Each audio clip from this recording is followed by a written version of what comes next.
Welcome to Lofty Pursuits and Public Displays of Confection in Tallahassee, Florida, where we make hard candy when it's not raining. Today is a few days before Hurricane Irma hits at least Florida, and hopefully not this region, but it looks likely. So I thought I'd deal with the storm and make some candy, and talk to you about rain and humidity and what makes candy not work when it's wet outside.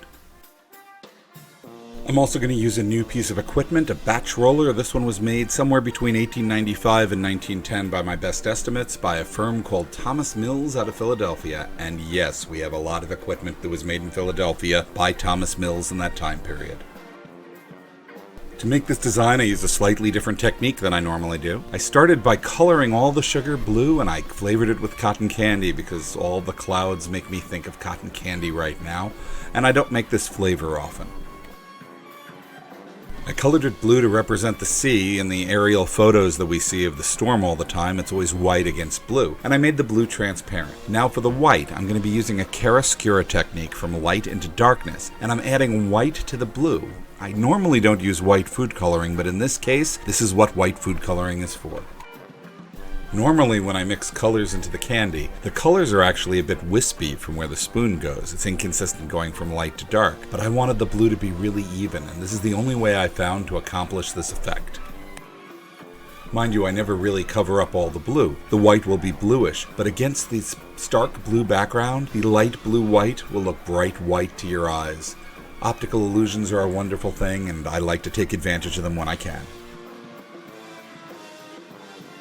You may notice the bars are farther apart on the table, and it looks like there's more sugar here. That's because there is. I tend to make larger batches when I'm not videoing. This is because the videotaping sort of gets in the way, and the smaller batches are easier to shoot. In this case, I couldn't get the detail on the clouds I want unless I made a bigger batch. I'm also going to be using a machine to help me at the end roll them out.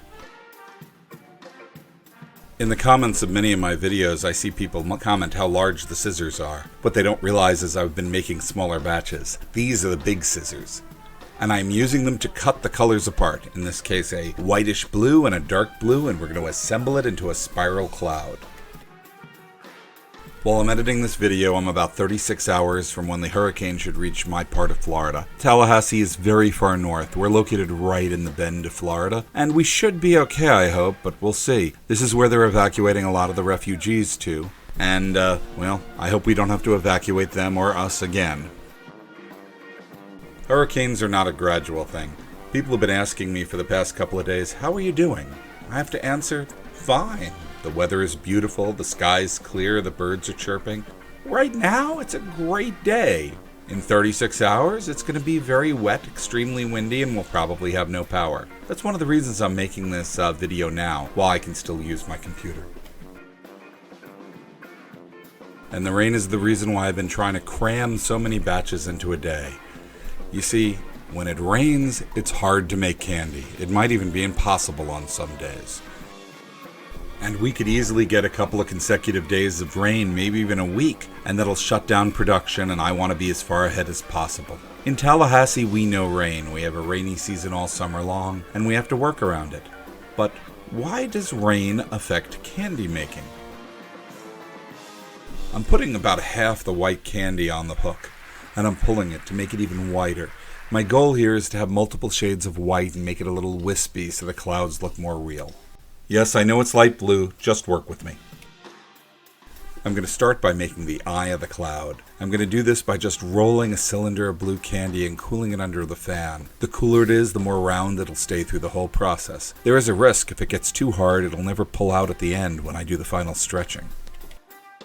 If you want to get this candy, this Cotton Candy Hurricane is available for a limited time at www.pd.net.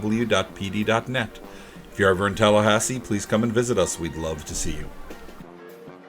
People talk about the cooking temperature of a pot of sugar and water, and what they don't understand is all these states, hard crack and soft crack, are done texturally because the thermometer doesn't give you the true reading. What are you measuring with the thermometer but temperature? But what the information we really want to know is how much moisture is left in the solution.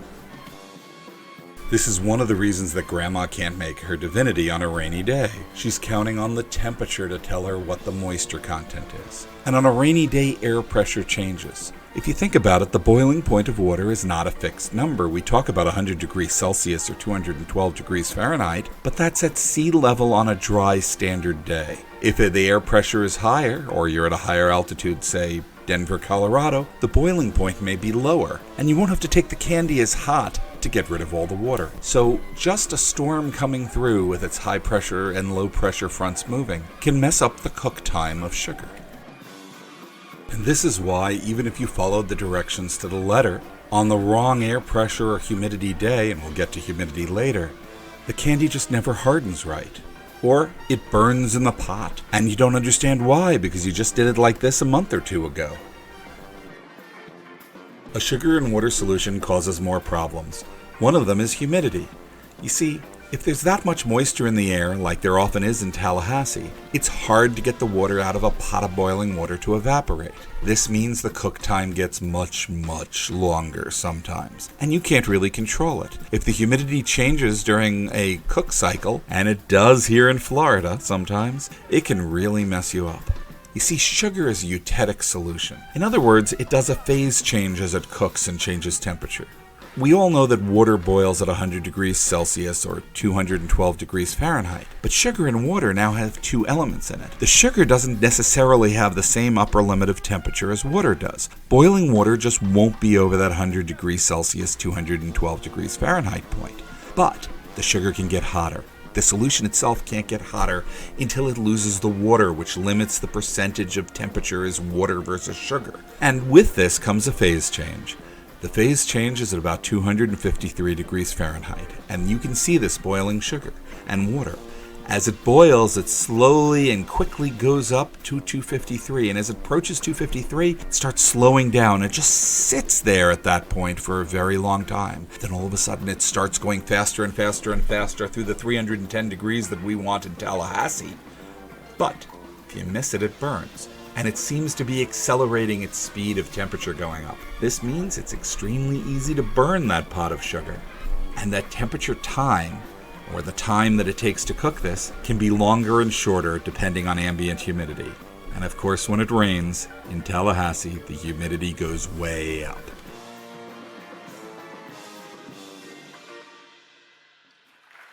It may not be obvious what I've been doing in the background here with the candy. I've been pulling out thin sheets of candy in tapers, and I'm building it so that I can build a spiral around the eye that I made. You see, looking at photos, it appears that there's sort of 3 different arms to this hurricane. So I wanted to capture all of them, and I'm making one arm, and I'm going to duplicate it 3 times, and then I'm going to try to roll it around the center. The challenge, of course, is while the hurricane has 3 arms, I only have 2. And it'll be a bit of a juggling act.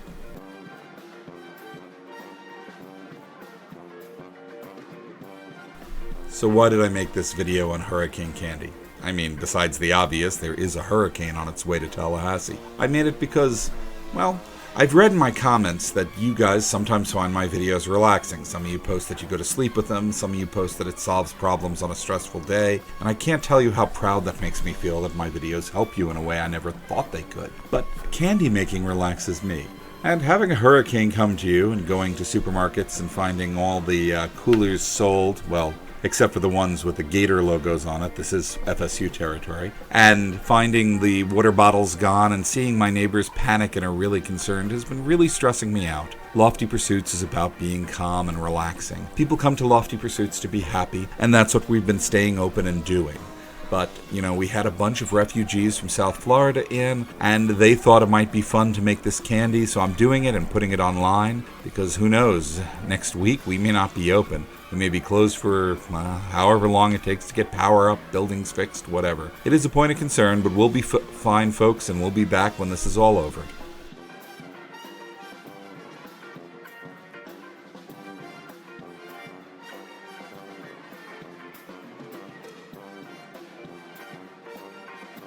Now it's time to use the batch roller.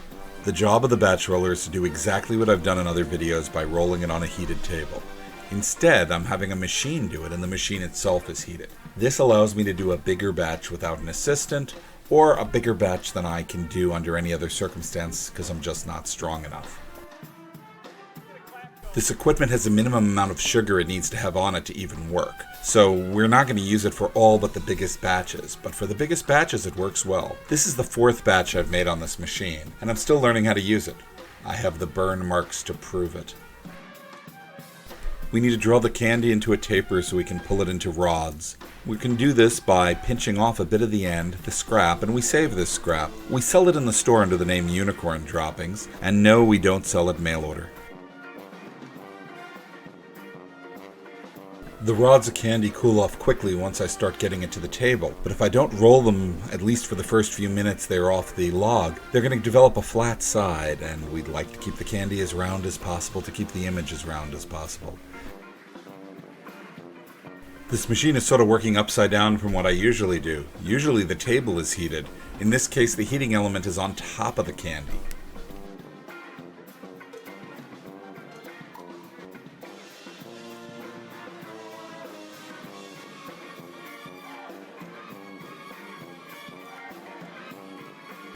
All that's left for us to do is to cut up the candy into bite-sized pieces.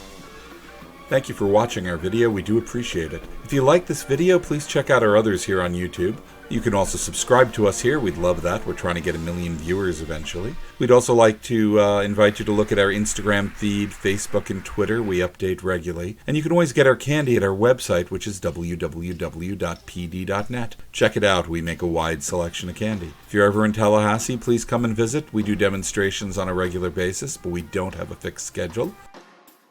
Hopefully you'll get to see more videos after the storm passes. Update you in a few days on how things are going. Bye.